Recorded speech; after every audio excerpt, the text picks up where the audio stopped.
When I first started, there really wasn't much of a women's biking community. We wore men's jerseys, we rode men's bikes. That's changed a lot now, and I'm sure part of it has been just my introduction of a bicycle for women.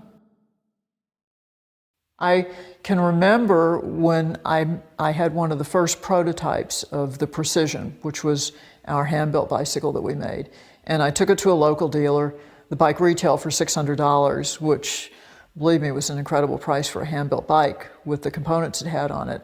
And I took it into the dealer and I said, here's the whole story, women's bike, what do you think? He looked at me and he said, no woman will ever spend $600 on a bike.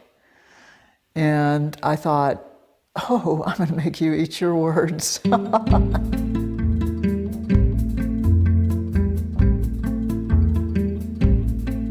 I grew up in Montgomery, Alabama. I have no brothers or sisters. My mother actually died when I was 12, so pretty young. I was raised by my father and my grandfather, for the most part. I had polio when I was about 2 years old, and fortunately, I was raised in a family that really didn't worry about stuff like that, and surrounded by a lot of friends who were also 2 years old who didn't realize that I was any different than anybody else.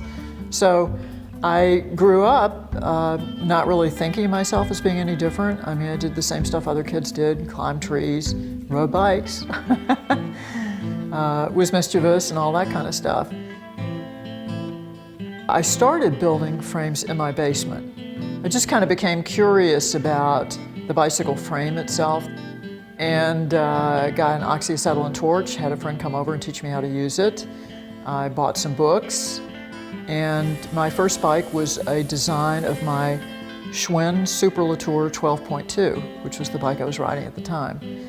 You know, I copied it exactly, and then I started wondering why they had done certain things that they had done to the geometry. Because really, they were trying to make a very small bike, but they cut a ton of corners to do it. I looked at that and went, wow, this is incredible. So I took the plunge and started doing it the right way, which was building really small bikes with a smaller front wheel than rear wheel. Not my idea, by the way. It's been around since the late 1800s. So I started building like that. And then I found out that I was getting a lot of people from the local bike club and friends who were coming over saying, can you build me a bike?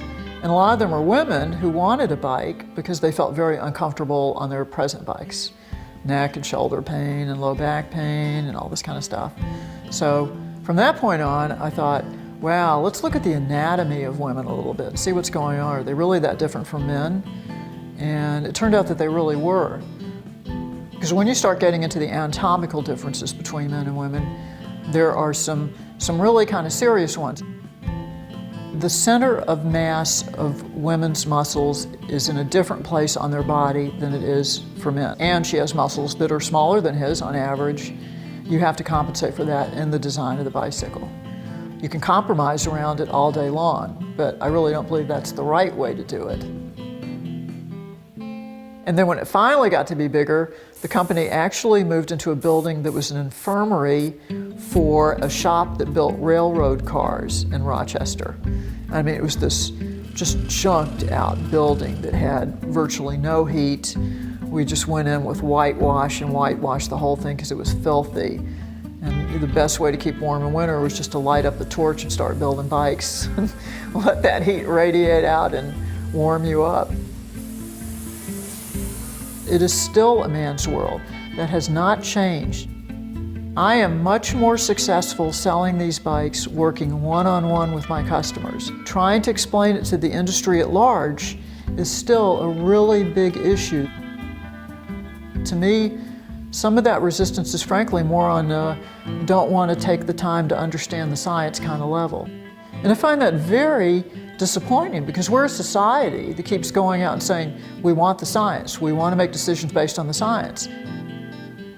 I don't know that I consider myself part of the feminist movement. I hope I am part of a movement that encourages women to think for themselves and to come at problems from an intellectual standpoint and not from an emotional standpoint. I hope that somebody looks at me and appreciates the fact that I am stubborn and I stick to my guns. One summer I worked for PPG Industries in Pittsburgh. Pittsburgh Plate Glass is what it used to stand for. I was just a rogue. I was such a pain in the butt. They couldn't wait to get rid of me, and I couldn't wait to get out of there. And this one manager, I think he thought he was insulting me, but it was one of the nicest compliments I've ever gotten in my life. He looked at me and he said, "You are an absolute maverick." And I was like, yes, thank you.